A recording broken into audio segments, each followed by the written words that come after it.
Hello, guys, and welcome to Creature Club. Another episode. I am Mikey DC. I am Tim Porter. And I'm Daniel White. Ugh, I said my full name. Yeah, finally. And if you guys don't know the skinny by now, what we do in the show is we go through the monster manual and we just have a chat about them. And that's what we do. And through, like, the last episode I introduced, I took, 5 takes to do this intro, so I don't know what's up with me. You're just a you perfectionist. got to get it right.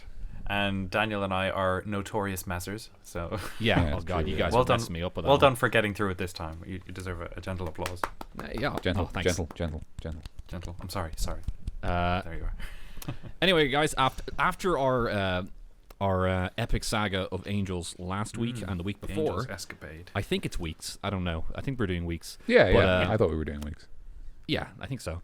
But after that, we decided to not decide because it's just the next. We literally have no decision.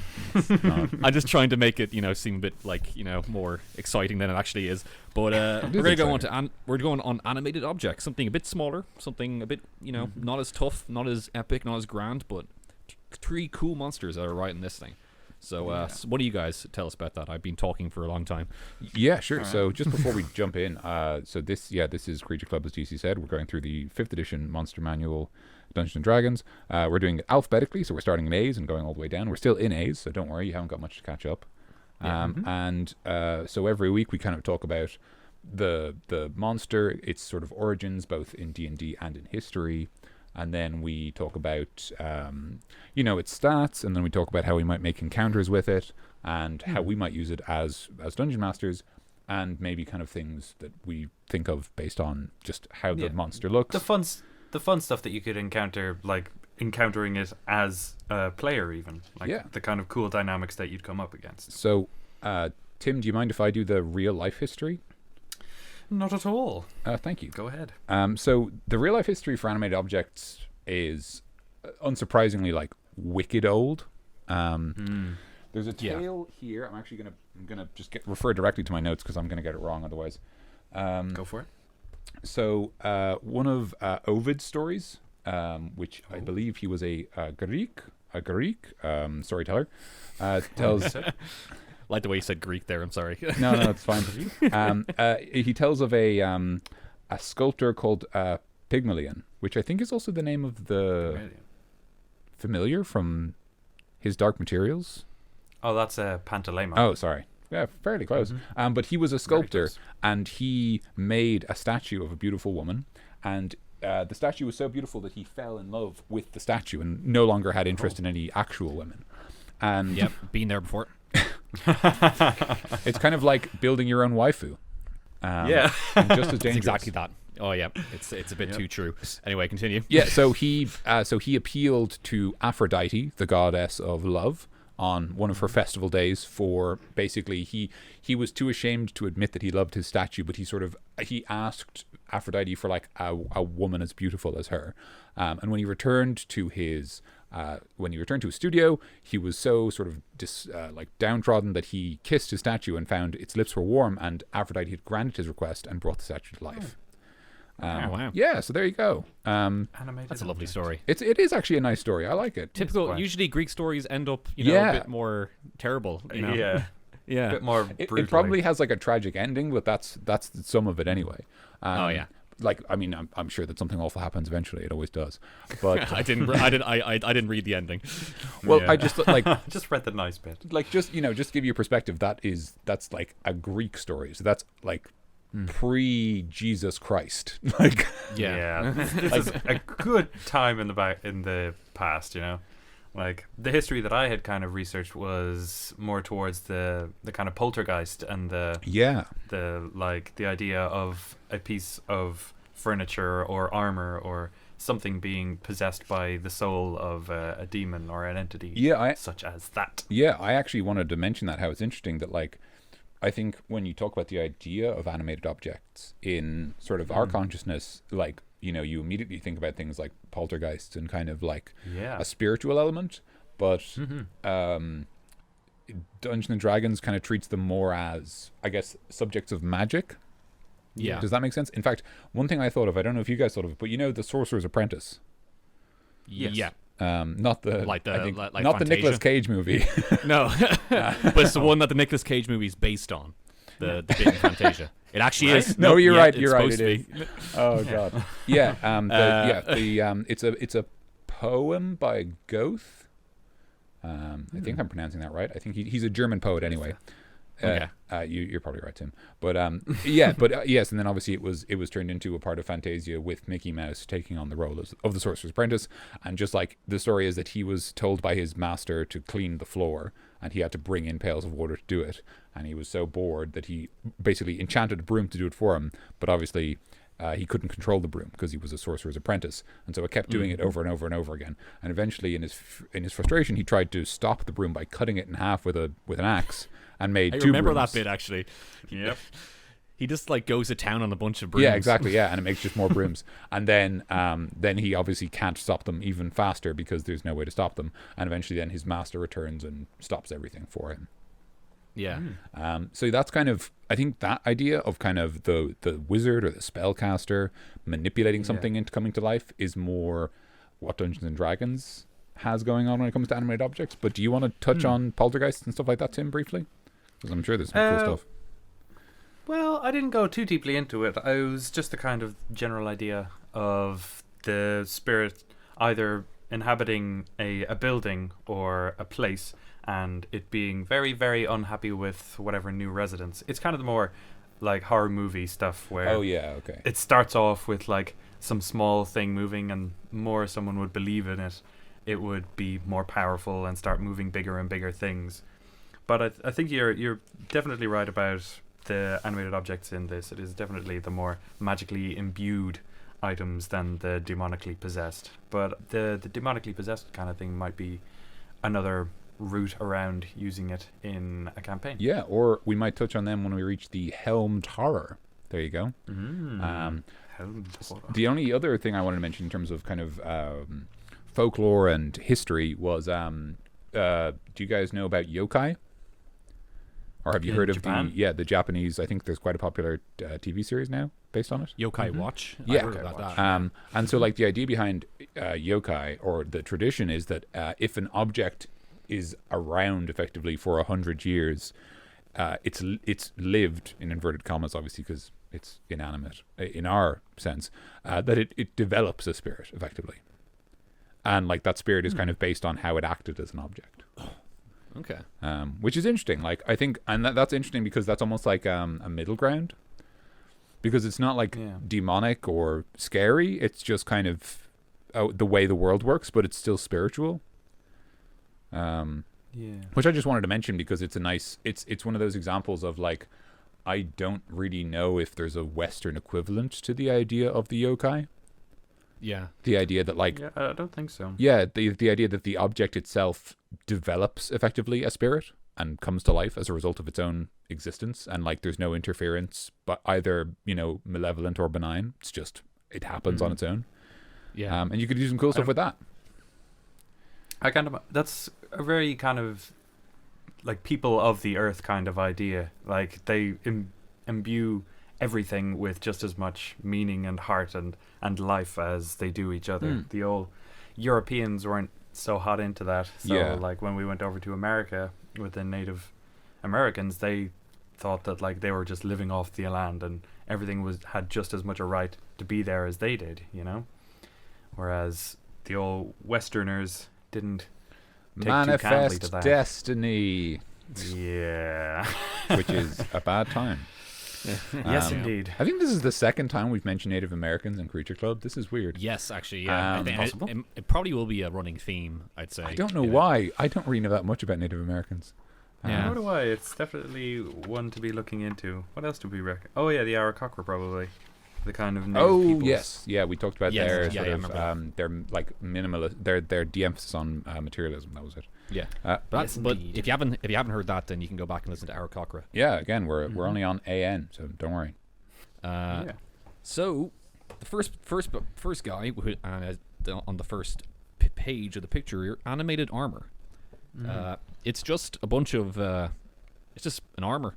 standing around, which is just, you see that classically in a lot of like fantasy fiction, I think, of the animated armor, and also a bit of horror as well. I remember I was playing Resident Evil 4 recently, and I remember the bit where there's armor that are attacking you, but they're infected by the virus, but it still looks like just armor trying to get you, and you're going to like, a haunted house kind of part. It's pretty cool. But Dan, you had animated armor in your game recently, actually. I did, yeah. In the last, I don't think it's the same stat block as this, but it was inspired by this, definitely.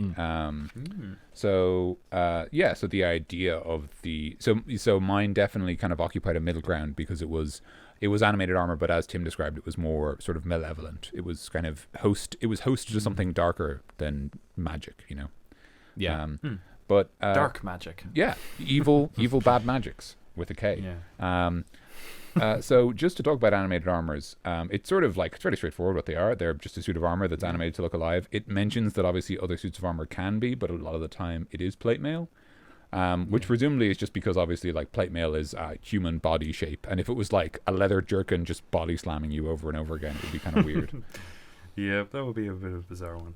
But the old animated armor is kind of a classic, like, it is a test of someone kind of thing. Yeah. Like, it would be used very early in a career of either like a career fighter, protector kind of person.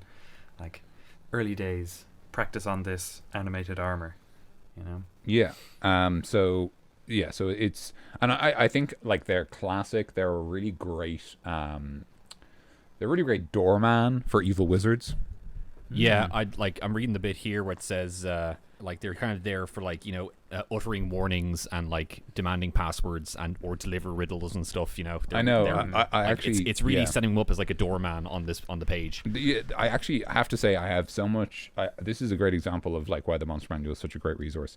Like literally, it has 2 paragraphs on animated armor. The first one just tells you what it is, but the second one is where it gets cool. It says, to add to its menace, animated armor is frequently enchanted with scripted speech, so the armor can utter warnings, demand passwords, or deliver riddles.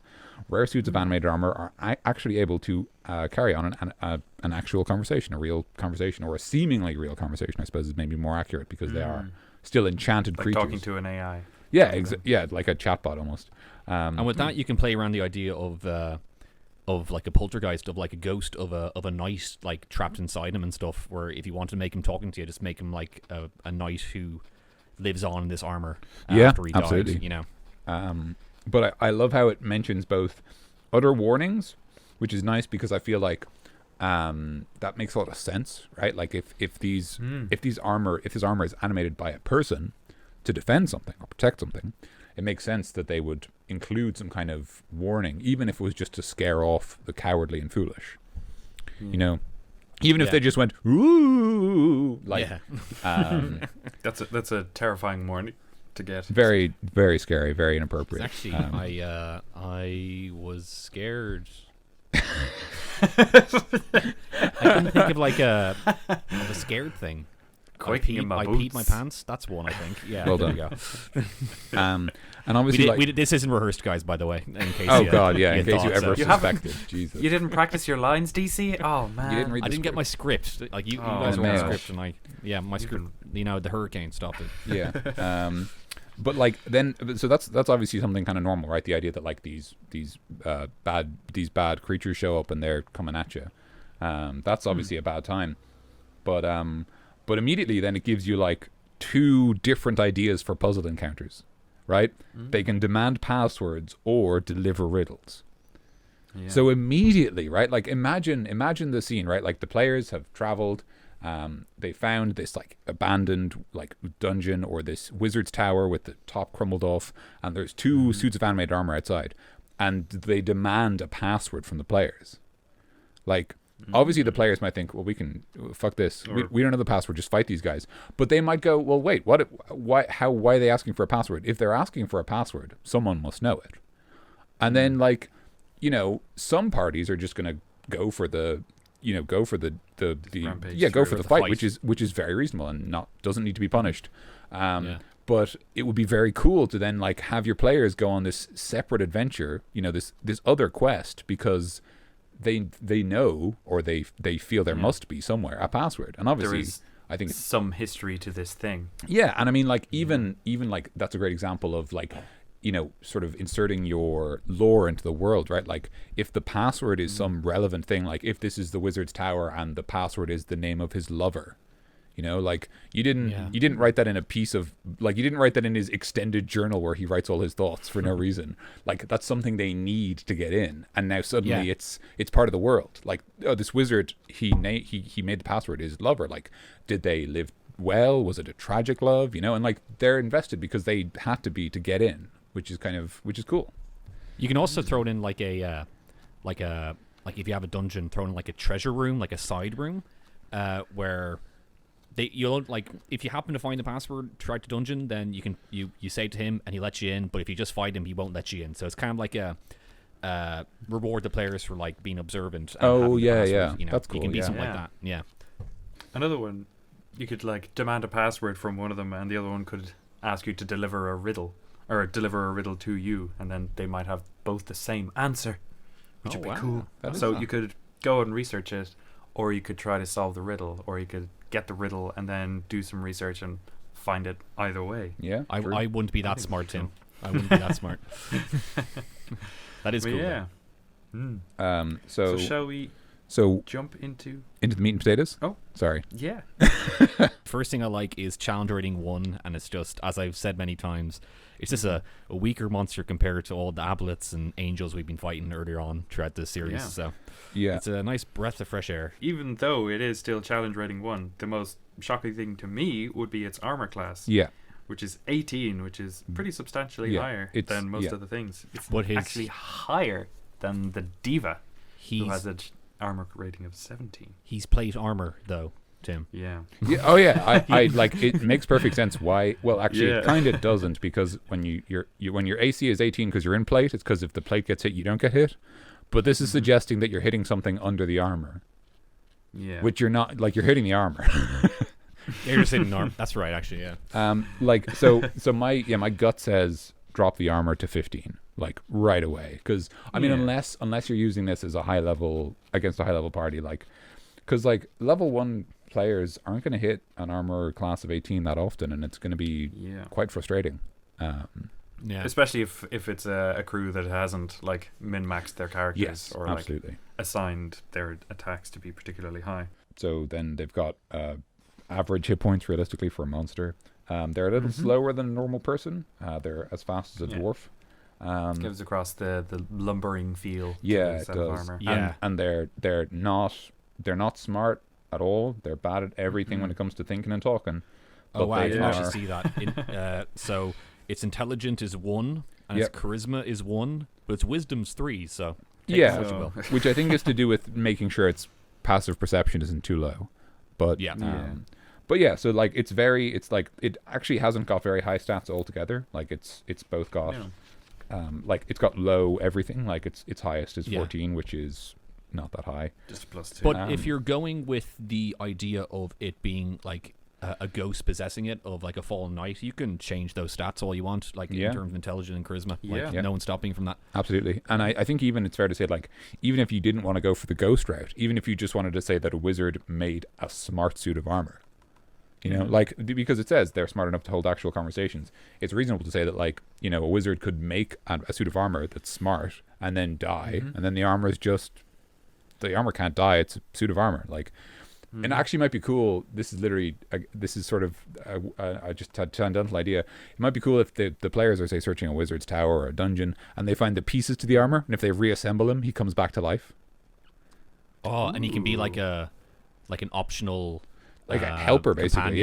Companion, like the unlockable companion in a Final Fantasy. Yeah, exactly. So like maybe maybe like the helmet or something is like, you detect an aura of magic from it because the magic has to be somewhere, but it doesn't do anything until you put it back together, and then it's able to speak and move around. Yeah. It's like magnets together kind of thing. Yeah, exactly. Yeah. Yeah, that's a really cool idea, actually. That's a nice. Well, help yourself. Daniel. Help yourself, boys. It's for I'll take everybody. Another gentle applause. Oh, thank you. That's too gentle. Stop. So Cool. it's average stats. It's immune to poison and psychic. Both make sense. It has no body to quite be a poisoned. few immunities. Yes, it has. condition immunities, blinded, obvious. charmed, deafened, exhausted, frightened, paralyzed, petrified, poisoned. So you can kind of get that because it's just armor. I mean, I think the only one that maybe doesn't make sense is paralyzed. It might be reasonable to say, like, depending on what kind of paralysis the players are using, you might say, yeah, that works. Like you might even say that hold person works because it is holding a person, just like the armor. But maybe not. It very much depends. I actually think hold person might not technically paralyze, but that's semantics. Yeah, well, I'm not sure it works on constructs either, but it is also up to you and up to your players. Exactly, whatever exactly you do. And I was also going to mention, if you do think about making smart animated armor, I think it might be fair to say get rid of the charmed, make it, I guess, vulnerable to being charmed, if that makes sense. Yeah, like definitely. Almost like a cost of its intelligence is that you can trick it, like, whereas the idea is that, like, it's so dumb you can't outsmart it in a way. Like, there's nothing to outsmart. It's like outsmarting a brick, like, or outsmarting a bullet, to be more accurate. So then they've got a bunch of immunities.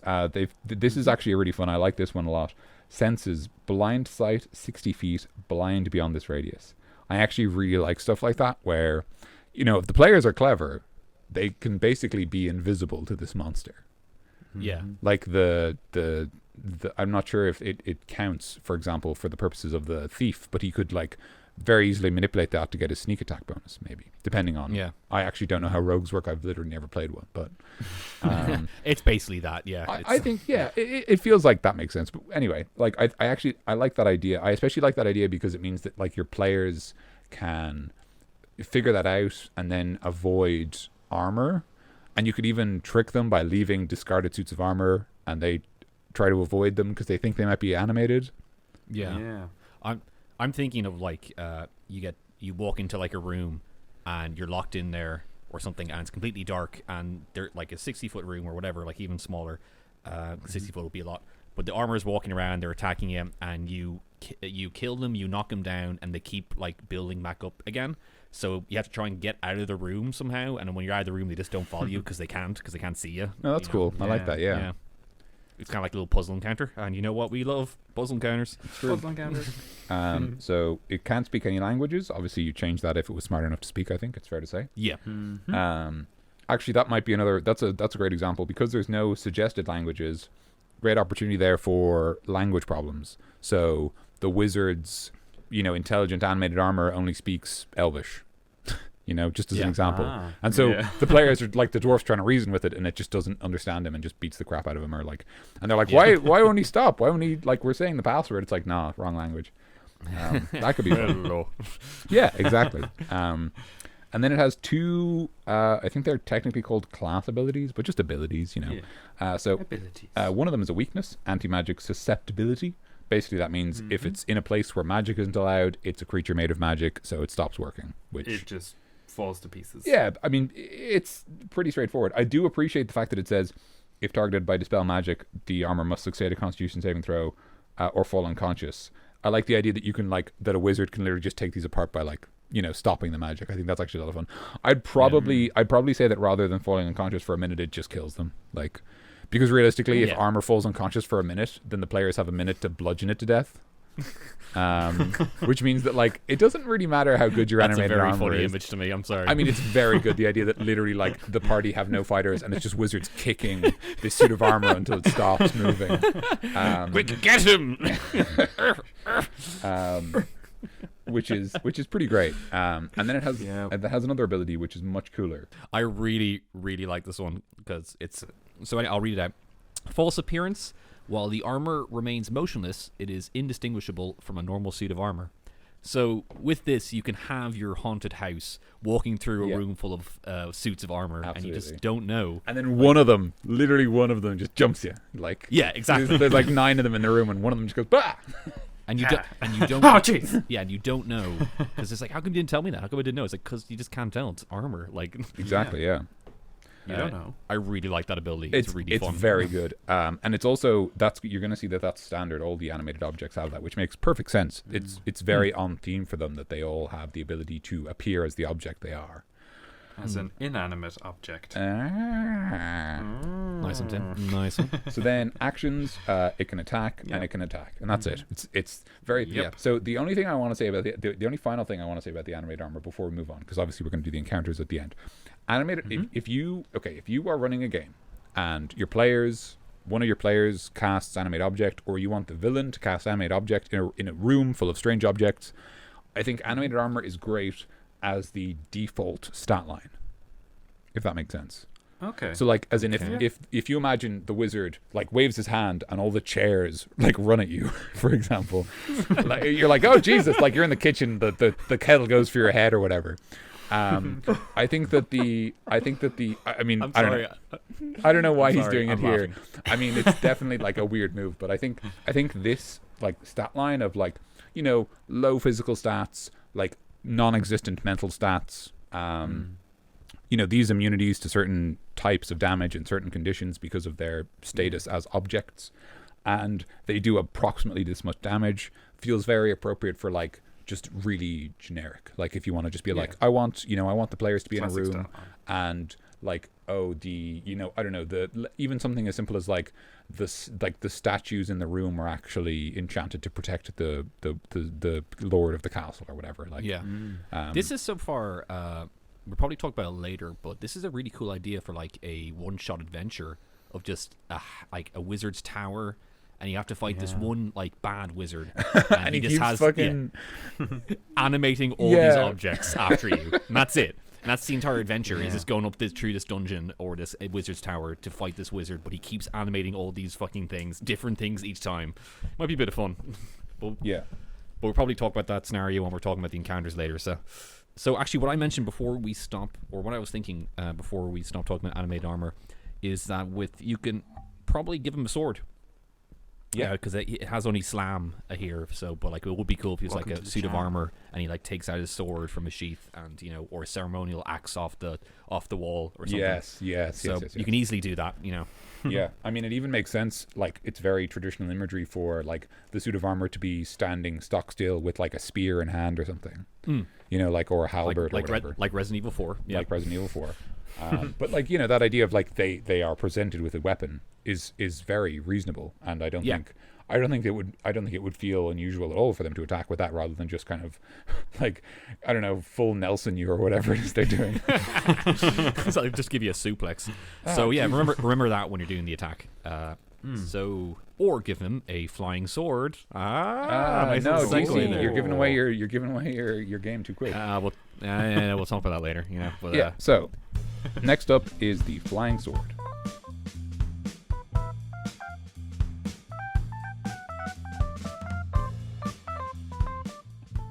Flying sword is like probably, and I don't really mean this as an insult. It's probably the least interesting of the three animated objects. Yeah, I'd say that too. Yeah. Like, I mean, I think the obvious thing is that whereas both the animated armor and the one we haven't covered yet, the Rug of Smothering, which is a great name by the way, they both get 2 paragraphs.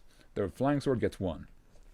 And it's not really that exciting. Like, the main thing it mentions, I think that's worth mentioning, is just that like every weapon can be animated. It just mentions like, axes, clubs, daggers, maces, spears, and even self-loading crossbows. I don't know why they said self-loading crossbows and not like also regular bows. I guess it's kind of cool that they mention, like, they give you that anyway, even though it's something interesting. Yeah, exactly. Yeah.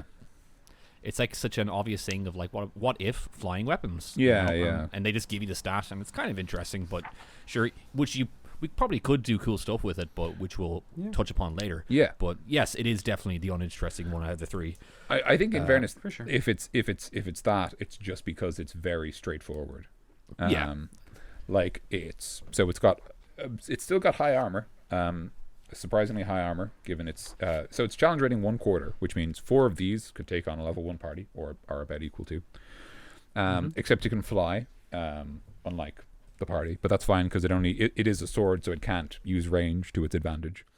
It's got very little hit points. It's got surprisingly high armor, which I think makes it maybe not a great enemy for low level parties, to be honest. Yeah, because a lot of what you're going to be doing on your turn is rolling to hit once, because you get 1 attack because you're level 1, and then you miss, and then it's your turn. It's over. You've done. What I don't get is, where do you hit on the sword? How do you beat a sword? You just clank it? That's a great question, DC. Where do you hit the sword? Yeah. And if the whole sword is vulnerable, why does it have such a high armor class? Yeah. So obviously, I think the only thing that I'd maybe mention. So it's got in terms of its stats, it's basically the animated armor, but it's in a sword. Is that a fair summary? Yeah. It's pretty much. It's got weirdly enough, it's got a better perception. I don't know why. Which I like the idea of an animated armor holding an animated sword, and the sword is pointing and leading the armor. That's pretty He's just great. like, it's kind of like, when you walk your dog, Yeah. your dog is What's kind that, boy? of Trouble dragging in you the old around. well. Yeah. So that's kind of cool. But other than that, it's very straightforward. Very much the same. Yeah. Same abilities. Exact same abilities. It's vulnerable to anti-magic and dispel magic. And if it's lying still, it is for all purposes a normal sword, and it's indistinguishable. And I'm pretty sure if you listen to the last episode, this flying sword is what you use when you're using a solar. Yes, it has a flying greatsword. So if you want to know more about that, if you haven't listen to our solar bit in the last episode. But real quick, it's just a solar. He's the big angel, and he has an ability where he has a flying sword, and it's pretty sure it's just this sword. But it's a great sword. It's very similar. Like he can let go of the sword and it'll fight effectively by itself, like this sword does. So I think it's reasonable to say it's the same thing, really. Yeah, the stat line here is, in fairness, you know what? When I said the animated armor was the default animated object, it might have been fairer to say it was probably the flying sword, because it is weaker, and it's maybe more fair to say that I think that as a foe, the animated armor is a little bit more classical. Yeah. No, I meant if you want to give the chairs. In fairness, you know what? Actually, sorry, I know I keep mentioning chairs. Go back to the chairs. Actually, just as a quick point, the animated armor is medium and the flying sword is small, and I think that is where I would use them both. Right. So if I wanted to stat a desk, if I was like, the desk goes for you. Like, what do you do? I think I'd give the desk the stat line of the animated armor, because it's about a medium object. A desk is about the size of a person, but obviously on its side. I think I'd change the stat line to reflect the fact that it's like wooden. Like, I'd maybe make it vulnerable to fire, and I'd reduce its armor because it's not metal. It's a wooden object. You can just beat to death. But then if I was if I was actually saying like the chairs go for you, or to use like a more classical example, right? Like, let's say that you're in a house and like there's loads of those like smaller statues, or even like busts, and they like attack you, like they're animated to attack you. I think the flying sword would be a great stat line for that, because it reflects a smaller object. Do you know what will be great? Do you guys remember in Super Mario 64, in the haunted house level, and there is a scary piano? Yeah. That chomped at you. That would be a good encounter, if you have pianos in your world. That's actually such a fucking cool idea. Yeah. That'd be so good if it was just, like literally the haunted house, and like you're just like in a room and the piano just like bites one of the, even the idea that the bard's like, I'm going to play a tune on the piano, and it's like it bites your fingers. I was watching a thing recently, and it just popped back into my mind as something I had meant to research for this. There's an old house in America where it's just full of just random bits and bobs, that like old swords and old armor, and there's like a bunch of musical instruments that play music, but it's all fake. Like, they made the armor and they made the swords, and the instruments don't actually play. And apparently there's a whale that is larger than the Statue of Liberty. What the hell? Like a fake whale that's larger than the side of the Statue of Liberty.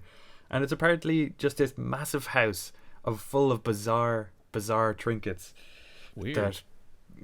And I think that something like that would be a great place for an encounter in which you might come across a whole bunch of weird animated objects. Yeah, throw this wizard in there, and he just goes to town.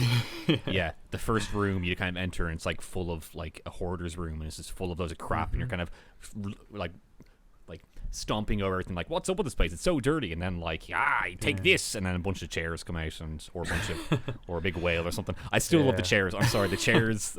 Chairs are pretty great. Just being in the dining room, just the chairs just like flying at you, I or think just running at you, that, or something. That works is because like everyone gets it straight away, because like everyone's seen chairs and looked at chairs and stuff. Like when you're like this, like, you know, the statue of like Michelangelo's David like leaps to life and attacks you. You're like, all right, well that's kind of weird. But like if you're like chairs just come at you, bro, you're like, oh my god, like oh my word. Or like you're about to sit down to the table to think with your friends, and this chair just moves out from it just underneath bucks you. you.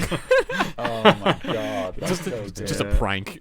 Yeah, it's a prank chair. You guys might be spoiling something I have for later, a segment I have later. Yeah, sorry. Let's move on to our final boy.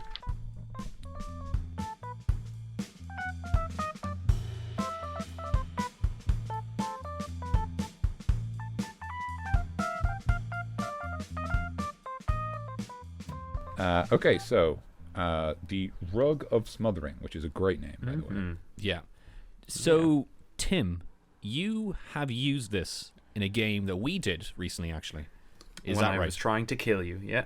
Yes. One of my attempts on your lives was the Rug of That's what a Smothering. DM should do. Try and kill their players. That's what it That's their job. Yep. So Apparently. the way that I used it was you guys, the players were looking for a particular character in the world, and they came across him, but he was wrapped in this strange cloak and he had these weird tattoos. And what I had happen was that his cloak was actually a rug of smothering, and it came to life and it kind of multiplied the amount of enemies that you guys had to face. So it's a nice little way of like twisting the player's perceived world into being slightly more dangerous than it is. Yeah. You know? Exactly. It's basically just a rug that is alive. Think about like the rug in Aladdin or something, like the flying carpet kind of thing. But it tries to smother you. It's probably just to suffocate you. Yeah. Its sole purpose to try and suffocate you, and it's just like it's in the name, and it's just kind of terrifying, to be honest with you. We've all seen a carpet before, and we just don't want it to kill us. Take home message, kids. I didn't expect that to go that place. The only thing I wanted to mention, particularly about the Rug of Smothering, it's fairly straightforward. Its lore is just that it's a Rug of Smothering. It can look like any kind of rug, and obviously, as Tim mentioned, it could also be a cloak. It could be disguised as, say, a carpet of flying or another sort of more beneficial rug. But the thing I really like is actually the first paragraph, where it says, would-be thieves and careless heroes arrive at the doorsteps of an enemy's abode, eyes and ears alert for traps, only to have their quest end prematurely as the rugs beneath their feet animate and smother them to death. Oh, wow. That is the most like black comedy villain thing imaginable. Yeah. And also, just imagine that being your TPK. Imagine that, like, imagine your entire party dying from that. Like, you're in the bar with your mates, like, years later, just like, remember that campaign ended? We just died by a carpet. Yeah. We finally made it to the wizard's lair, and then we all just died to the welcoming mat. It's like, and he's like, yeah, you should have brought your 10-foot pole, man. Like, come on. Should have. So, yeah, the Rug of Smothering has pretty average stats again, slightly stronger, and a little bit about as dexterous as the other two, as far as I can see. Yeah, so the only things I'd mention is, first of all, it's challenge rating 2, so it's the most dangerous of the animated objects. This is the boss fight. This is the animated the animated object dungeon ends with a single Rug of Smothering. Just going for one of the players over and over again.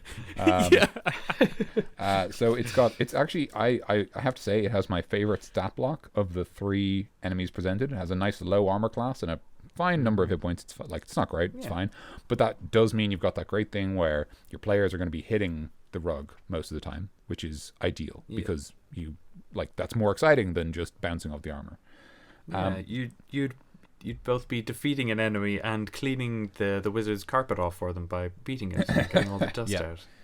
But that health thing comes into play with the damage transfer. It does. But skill. Before we get there, one final point. It is very slow. It has 10 feet movement speed. No flight, no magical abilities. It's very, very slow. I get the impression just from the 10-foot speed, I think it's immediately obvious that you're expected to have this. The players should approach the rug. They should be standing on it when they roll initiative, basically. Yeah, exactly. Definitely. I think that's like, to me, that's immediately obvious before I even read the rest of the stat block. You know, I've read the lore, which has explained how it works, and I've looked at its speed, and immediately my brain is like, okay, well, it's never going to outpace any of the players. So it's actually what I like about this is that it's a large construct. I thought it was actually just a small rug in a hallway, but it's actually like it's a large real one. It's big. bigger. Like a large Persian carpet. Yeah, exactly. Yeah, like or like a big tapestry on the wall. yeah, like the kind you have covering the floor of a whole room, kind of thing. But you could probably whatever. You can make that size whatever you want, really. It can be like, if it's an extravagant mansion, it can be a huge object if you want. Gargantuan, I guess, but like that's kind of weird. But you could do that if you wanted to. And that'll carpet of smothering. That would be a fun boss fight, guys. Actually, a gargantuan rug of smothering. You're very right. Actually, the idea, But before we get on to encounters, which we're getting excited, DC, do you want to run us through damage transfer because you mentioned it? Yes, I did mention it. It's basically while it's grappling a guy, so if it has one of your players and is trying to smother him, he takes half damage that you do on him, and then the other half of damage goes onto the guy who is smothering. So that means you can't really attack him willy-nilly when he's trying to kill one of your mates. So you got to be careful. But, yeah, exactly. But that's why Dan was saying he has a fine amount of hit points. That's kind of like a that's what you whatever. That's there. Yeah, no, because like if he had a lot of hit points. If he had a lot of hit points and he could half damage, he would have. Like, realistically, he's supposed to be grappling almost every turn, so even though it says he has 33 hit points, he probably has closer to 50. Yeah. Because he's taking half damage so much of the time. And the other stuff, he has false appearance, once again, standard stuff, and the anti-magic thing. So, same stuff, but that's just a new thing, really. Tim, do you want to talk about the attack? Sure. It has its named ability. It has the smother action, which is a +5 to hit, so it has a good chance of hitting a pretty low level party. And on a hit, the creature is grappled, which it can escape on a DC 13, and until the grapple ends, the target is restrained, blinded, and at risk of suffocating, and the rug can't smother another target, so it can only do one dude at a time. In addition, at the start of each target's turn, it takes 10 damage. Which the entire one dude at a time thing is funny when it mentions the TPK earlier on. Yeah, that's true. The idea that like maybe it was just because of the damage transfer they were killing their own party. Yeah, exactly. Yeah. So it's actually kind of cool because I think the reason it's a large creature is to do with the rules for grappling. And even its smother action says target one medium or smaller creature. So it can only grapple like player characters. But immediately, as soon as I read that and read the fact that it says only one target, I thought of what you mentioned, DC, the idea of a massive rug, like huge or gargantuan, and just extending that to say that like it can grapple bigger creatures and it can grapple more creatures because there's more rug and it can just grab more dudes. Or in like a giant carpet encounter, once you've dealt some damage to it, you've like cut it in half and it becomes 2, and then it can grapple 2 of you. I like that a lot. That's actually very, very cool. Thank you.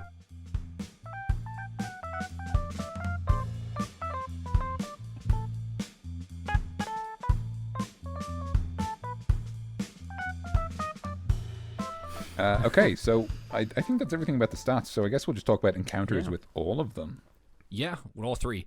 I mentioned this to you guys already, but I'll say to our listeners, I had this idea of an encounter with all 3. Your players walk in, and there's a suit of armor. He has a sword, and he has what looks like a scarf on him. He has a cloak or a scarf or whatever. And you fight this anime armor. And like I guess second phase boss fight, the sword just flies off his hand and the rug flies off him, and they all start attacking you, and then there you go. That's an encounter with all 3 of them. That's what I was thinking. So. Yeah, I remember you mentioned that to us. I also like the idea that that instead what happens is so you've got this like knightly presence, this suit of armor that springs to life and like moves towards you with its sword, and it's wearing like this long dashing cape, and like once you smash it to bits, it falls to the ground, the armor, but the sword and cloak stay hovering and then leap at you. Oh, the idea that like they don't reveal themselves until the armor is dispatched. They're the true villains. I think animated objects are a very good way of like removing a party's appearance of like a numerical advantage in a fight. Like you could just have them standing in a room with the wizard on the other side of the room, like, you finally come to get me, and then he just turns all of these things on, And the chairs, and suddenly all of his chairs. He has an get entire to the dining chairs, table. all right? Calm down, lads.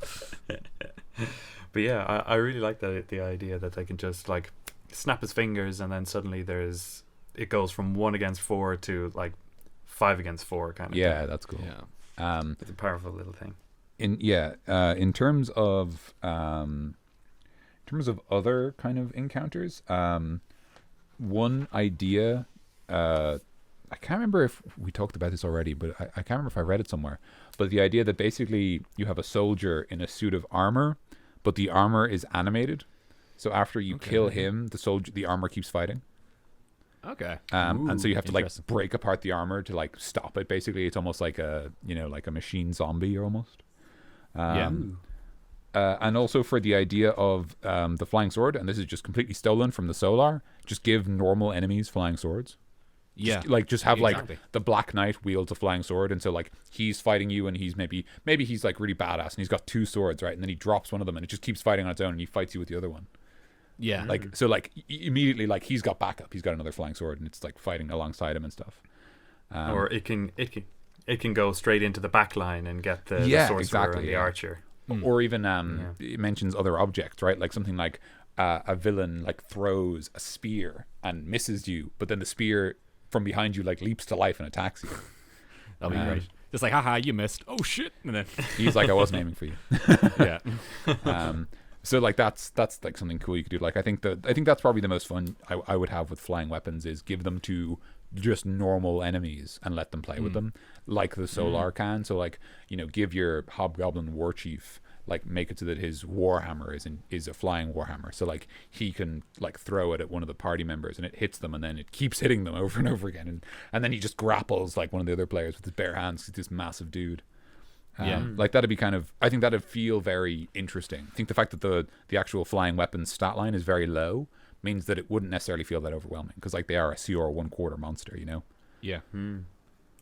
And that kind of stuff would make me feel quite happy, because I like when like even like ineffective bad guys, like you come across this random hobgoblin horde, like they have some history to them. Yeah, like exactly. they wouldn't just find a flying sword, or even if they did, the flying sword itself would have some history. Yeah, absolutely. And I love it when there's a full world, like everything has a little bit of something to it. Yeah, I agree. And I think the other final cool thing about that is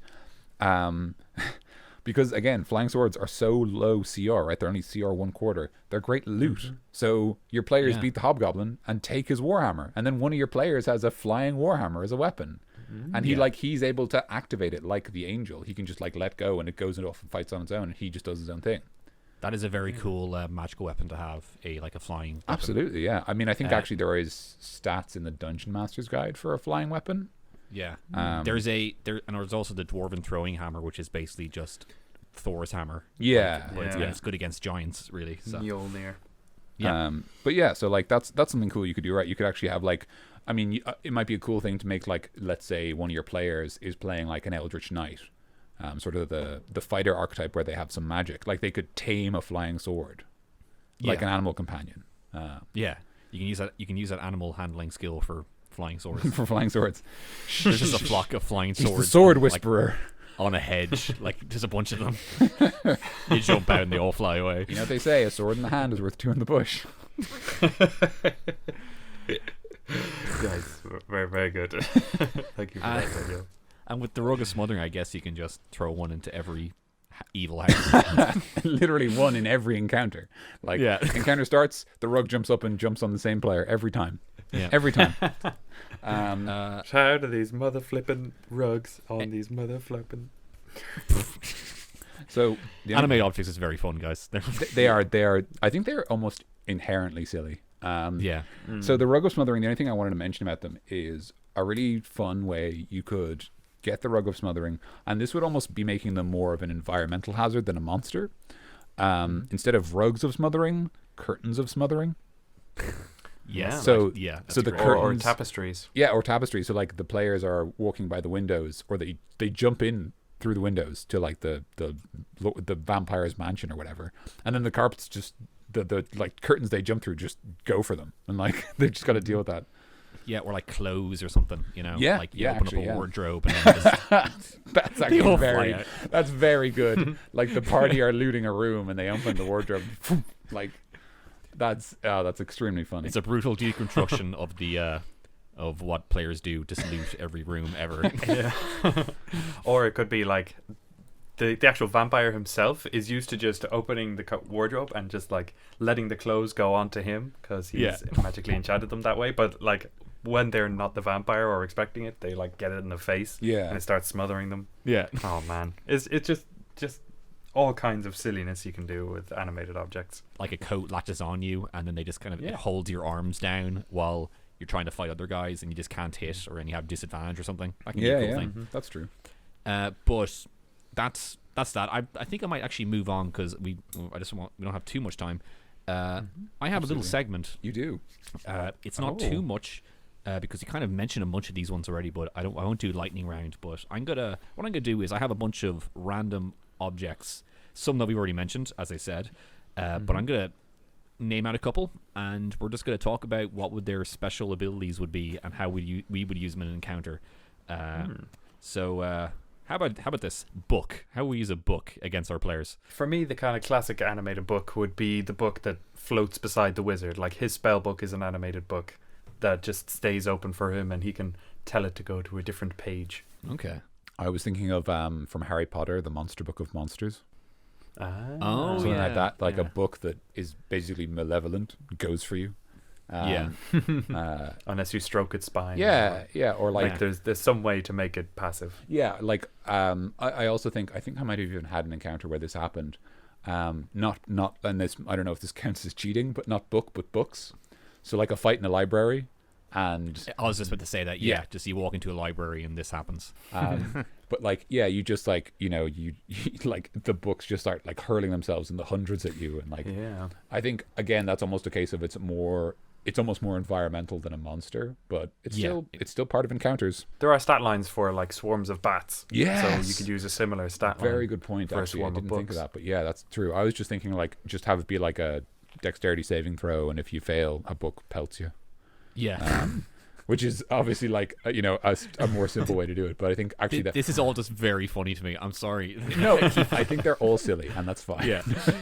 That's like the beauty of this bit. This is a very light-hearted campaign that's going on. It's like a nice one shot or a two shot or something. I actually really like your idea, Tim, of using the swarm of bats as an origin for books. I think that's really cool. Yeah. Because I think that means that like you can have them do different things to like even for example, right? Like we're gonna take our old friend for this episode, the evil wizard, and he gestures, and all the books form a bridge, and he runs across, and then it falls apart behind him and jumps with the players because like he's animated. Yeah. So like that's something cool you could do. But yeah, I like that a lot. I like the kind of swarm of books almost. Yeah. Okay, here's another one. Door. This one. I'll mention this one real quick because this one I kind of knew the answer for myself. Go for it. It's just you guys might remember from Zelda: Ocarina of Time. There's a bunch of doors that if you try to open it, they just like flop around and fall on you. That's that's just what I was thinking when I made it. Also, with that, another like little sub idea, a pottery. Where I remember when you enter the spirit temple, 2 pots just float in the air and just attack you. And it's just why our generation has trust issues. I'm pretty sure. Like, spend the entire game smashing pots, and then the pots try to smash you. Exactly. Yeah, that's you're it's just punishing you from what you did for getting money. I never asked for this. Cool. Yeah, exactly. So anyway, yeah, okay, cool. Door. I was thinking of one of those like 2-part doors for like stables. Okay. And so like maybe the players try to go through it, and then like it slaps them in the head. Like the top half comes in and hits them, and they get like knocked prone. Man. Or like real slapstick. Yeah, comedy. exactly. Like Amazing. it's pure. Like this is pure slapstick. Like this is not for every encounter. But like the idea that the door is in 2 parts, and like it just keeps like you try to go high, it hits you high. You try to go low, it hits you low. I think that would be kind of fun. What else was I thinking of? I think the most animated door thing to do is probably to and this is kind of fairly standard, but like to lock behind the players. There's I think it's in Pan's Labyrinth. There's the talking doorknobs. Oh yeah, That's maybe I how think that's just Labyrinth. Is that Labyrinth? Yeah. that's just Labyrinth. Or Yes, David Bowie. With David, yeah, sorry, that's just Labyrinth with David Bowie. Yes, you're right. Yes. that's the name of the movie, Labyrinth with David Bowie. With special guest David Bowie. But like, I think that might be how like you could kind of play animated doors in a fun way. Is like have the door knockers be enchanted to be alive, and like the animated armor where it describes like they have a riddle or a password before they let you in. Yeah. Yeah. Or even just something weird like the door like has an animated face, and if you try to come in and you're not allowed, it just starts yelling and calls for reinforcements. And you just gotta like shut it up. Like, Hey, what are you doing? Get out of here. I could only really think of the kind of slapstick kind of thing. Like they try to open it on one side, but it doesn't open, and like it ends up being a push door or a pull door, or like it opens like a portcullis, or randomly like a drawbridge or something. It just opens whatever way fucks with the party the most. Yeah. Real quick, Dan, back to what you said about locking behind you. You can justify like the video game moments where you can't get through this room without defeating all these enemies or something. Yeah, absolutely. And it's locked. You know, like you can justify that moment. but I mean, like even like the cool thing is like you can just say that the door locks and then the fight starts. But like for example, if they've got a rogue or someone who has proficiency with thieves' tools, they could just pick the lock and leave. And like you don't even have to stop them. You can be like, yeah, you pick the lock and leave. But like they might not think of that. Yeah. And so like rewarding them for being like, yeah, you thought of that, well done, you get out. But the door like, could like eat the lockpick or something. I think that would actually be kind of fun if like, you know, yeah, like you have to be careful that like it's rather than being a like a passive like pick locks check, it's actually an opposed check, you know, like grappling, you're almost like overpowering the door with your lockpicks. Or like outsmarting it, it's like a game of chess. That could be kind of cool. Right, so we've already talked about it. I want to talk more about chairs. Please. Chairs. So were chairs on your list, or did they get added because of me? Chairs were on the list. Excellent. Yes. Okay. So I think the best thing I can think of with chairs is actually something that Tim said earlier, which is that they buck under you. Yes. Oh yeah. They just kick you off. I think that's so good. Or like they slide out from underneath you as you're about to sit down. Yes. Yeah. And you take 1d2 damage. Yeah, like they don't have to do any damage. It's just the embarrassment, and they knock you prone. Like, you know. And maybe in like more not an encounter setting, but like if you have like a meeting with this wizard and he's like, "Oh, come into my lair," and then you have dinner with me, and you're having a talking encounter with him. It's like world build a little bit. You can like go to the table, and then like the chairs just like move, and then you sit down. And it goes in. It like pushes itself in for you. You know. Yeah, that's true. But that's not really encounter though. It's more or like, like it's still, or like locks you against the table kind of thing. oh yeah, that'd be cool too. Yeah. That's a good point, actually. Like chairs that are like for example, like the chairs that have like the prison chairs, basically, like with shackles built on them. That could be cool. Like they knock you, like they basically grapple you to knock you into the chair, and then the shackles close on your wrists, and you need to get someone else to let you out. Oh, that's real spoopy stuff. Yeah, and they can like walk around and like transport you around the place as well. Galloping Like- away. Yeah. I do love the idea of chairs with just like the legs are like. No, yeah. Sorry, just to clarify, like when a rug is animated, it gets to move. So I think when chairs are animated, they get to gallop like horses. I think 100%. It's like it's not like it's floating. It's just that like the legs move like actual legs. I was only going to say, if you wanted to make chairs flying, that could be a cool thing for a villain to have, a flying chair, an enchanted throne that carries him about. Oh yeah, That's pretty good. That's kind of a symbol of status and power, right? That like he doesn't even need to walk. yeah, flying chair. He doesn't even need slaves to carry him. Yeah. Okay. He's So here's another one. I think we mentioned this already, but a desk. desk. The desk. I think that what a desk might do, depending on who it's fighting. So this is one example, right? Let's say you've got someone with a dagger, that it might hit them and disarm the dagger, and then it gets locked in one of the drawers, and the drawer like snaps shut, and then they're like, "Yeah, give me that back!" Like, And I can imagine if someone is like trying to carve their initials into it or something, like it would give them a good smack. Like they don't realize it's animated yet. Yeah, and then yeah. suddenly it kind of comes to life. Yeah. Or like it ejects its drawers at Yeah. things as like a projectile. I was just about to say, yeah, like, or even like that it's like flying, like it's got like, you know, those kind of like glass doors or whatever. I don't know what they're called on desk sets, but you know, like it's like flinging like quills and ink at the players and stuff. Like, Yeah. Or I was thinking of like if you have your players, and because I've had a lot of players before who like to loot around the place and like desks and stuff, like every nook and cranny that you can loot. But let's say if you have a player looting like a drawer in a desk, he would open it up, he would put his hand in, like all the way, no, but like he put his hand in and it would close on him, and like it'll kind of grapple him in there. Yeah, and yeah. that's when like it's a trap and ambush, and you can kind of throw your animate armor or something in there, and then he has to do a couple, like one turn if he fails, or 2 turns or whatever, and try and get out of there. But it's like an ambush for you, you know. Yeah, Like yeah. that. Or along those lines, you could have like 2 drawers on either side, and they try to open one, but you could mention that they see the other drawer shake a little bit when they open it, and they both try to open it, and then 2 people put their hands in, and then they both shut on their hands. Yeah. So you could grapple multiple people at once Yeah. using that same idea. Yeah, it's a bit of fun. God, we're smart. This is the last one I have, but if you guys have any ideas, go throw them out. But I'll throw it out anyway. A keg of ale. Ooh, that's very good. Mm. Oh, DC, that's old- very good. Yeah. The bar brawl would be made pretty. That It is. would take it up a couple extra Oh, notches. that is. There's so much mileage. Honestly. Yeah, the obvious Yeah. one, just spraying like ale Yeah. at the players. So like spraying ale to distract them and blind them. That's good. Rolling Yeah. into them to knock them over. That's extremely funny. Yeah. yeah. And then of course, spraying all over the floor to create a slippery area. Slippery. Oh wow, yeah. There you go. Yeah. Have Now to you make get- a dex check or Now you fall get- pro. Exactly. And now you smell like alcohol. So Yeah. Oh, jeez. And you have to tell your You mum go- when you get home from adventuring. It's like, I didn't drink. I slipped and fell. Yeah. And then all your adventuring players Yeah. are like, oh, you got stung with hay. But, you know, Way. that's it's very good. It's very, very good. yeah. Yeah.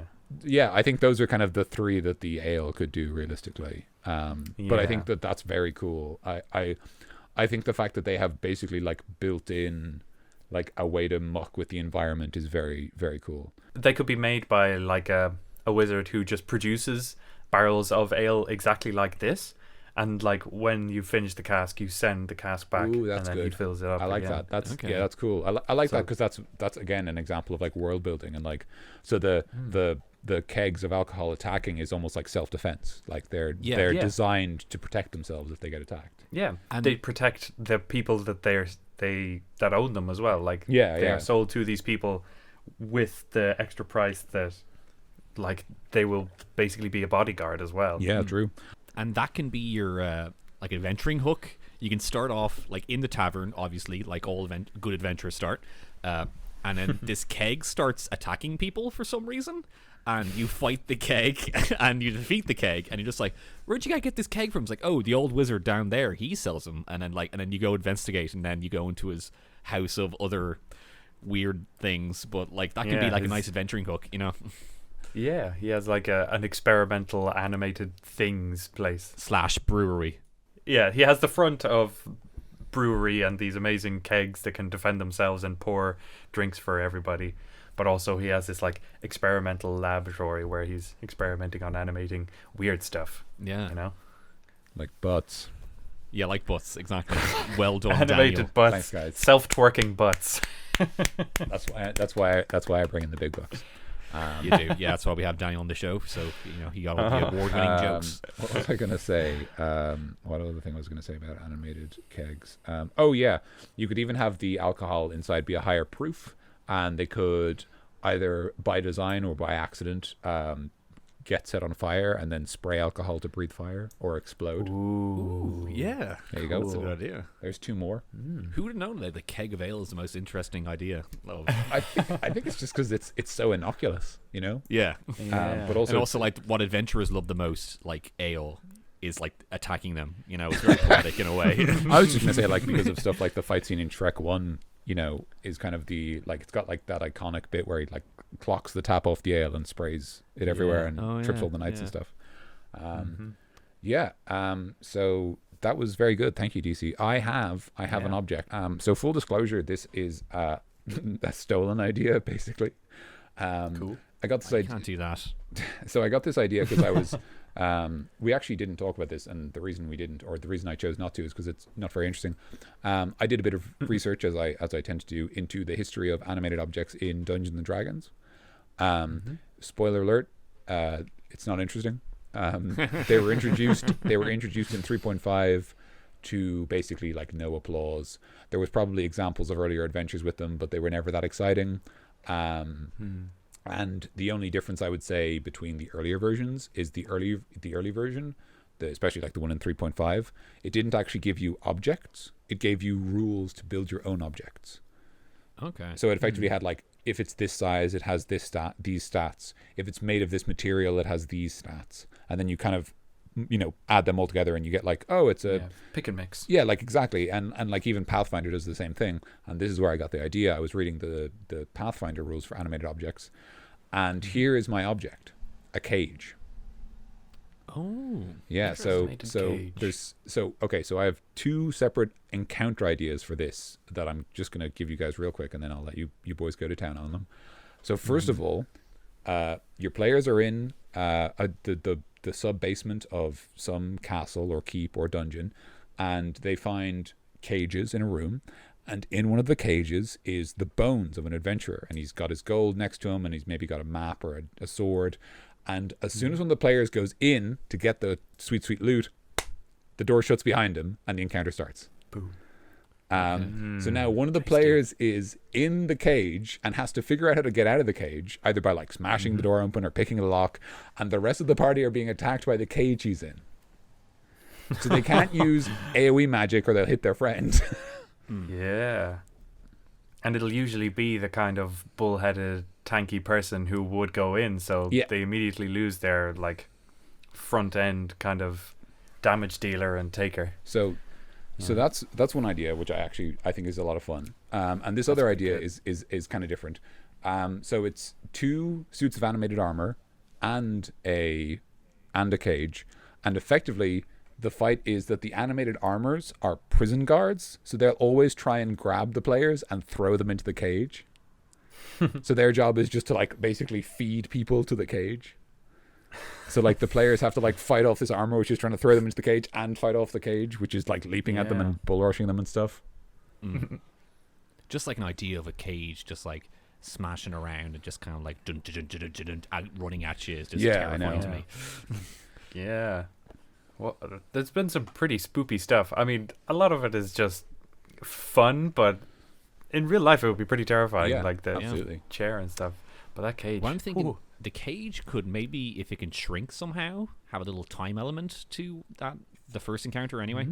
If it can shrink or something, or so it like constricts them. Exactly. Yeah, maybe it can do a little bit of that in there as well. Or if you wanted it to be like a timed thing, maybe the cage grabs someone and then there's a hole in the room, or against the wall there's spikes, and the cage is like the rug. It only has a move speed of 10 feet, but its plan is just to walk towards those spikes and push whoever's in there up against them. So like you've got this very definite time limit of like he's going to reach that in like 7 turns, and we have to take apart the cage or get him out in that time.